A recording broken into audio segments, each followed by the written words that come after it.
Today we are about to answer all burning questions about Oregon coast. Why is Oregon coast so popular?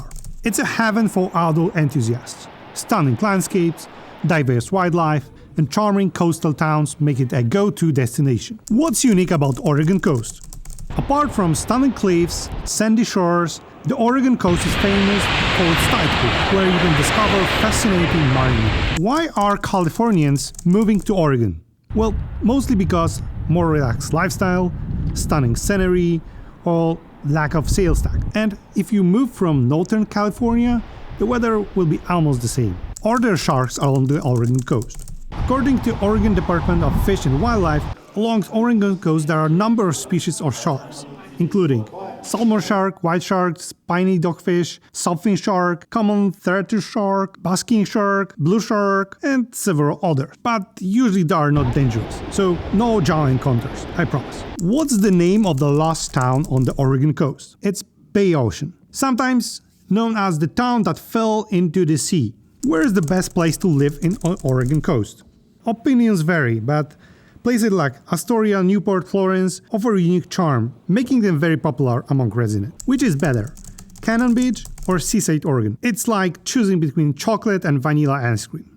Both fantastic, but it depends on your flavor. Is the Oregon coast ever sunny? Oh, absolutely. Summers bring sunshine, but it can be windy from the ocean. It's rarely about 90 degrees here, but summer has a perfect weather, and sometimes it's warm and nice even up to November. What's the sunniest town on the Oregon coast? Error. There's no such thing as sunny town in Oregon. Just joking. Some people say that Brookings holds the title for the sunniest spot on the Oregon coast, but I also heard that Manzanita has amazing weather. What food is Oregon coast known for? Fresh seafood is a must try. Clam chowder, crab, and of course, fish and chips. How much does it cost to live on the Oregon coast? Living by the coast is like a dream, but it can be pricey. Nature views comes with a bit of cost. Two bed house starts from around $200K, but they're complete mess. So average prices as for now are around $700K, but there are some high-end choices for a few millions as well. Is the Oregon coast worth visiting? Without a doubt. If you don't believe me, watch this 10 seconds epic video montage and subscribe in the meantime.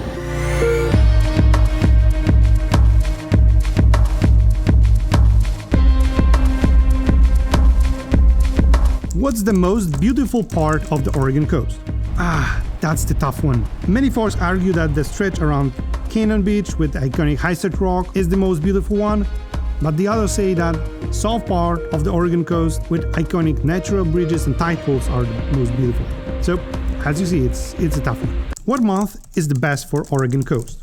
Summer is safe bet for sunny days, but if you want to avoid crowds, spring and fall is also a very good choice. What's the most visited beach in Oregon? So definitely Cannon Beach. And yes, you have to visit it as well. Sorry, you have to, but it's beautiful.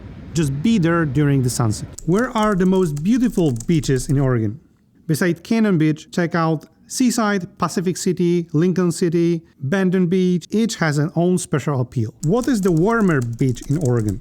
If you are chasing warm, head to Brookings in the southern part of the Oregon coast. It tends to be a little bit warmer there. What's the largest town on the Oregon coast? Coos Bay is the largest town. Astoria is the second largest. Where is Secret Beach in Oregon? It's near Brookings, but yeah, now, after I told you, it's not secret anymore. Can you swim in the ocean in Oregon? Sure thing, you can, but is the ocean too cold to swim in Oregon? Yeah, Pacific Ocean can be a bit chilly. Wetsuits are your best friends here, even during the summer. What's the coldest month on the Oregon coast? January. That's when you feel a little bit chill in there, but it's very rarely to see snow, even during the winter. What's the oldest city on the Oregon coast? Astoria, with the charming Victorian architecture, holds the title of the oldest city along the coast. Can you camp on the Oregon coast?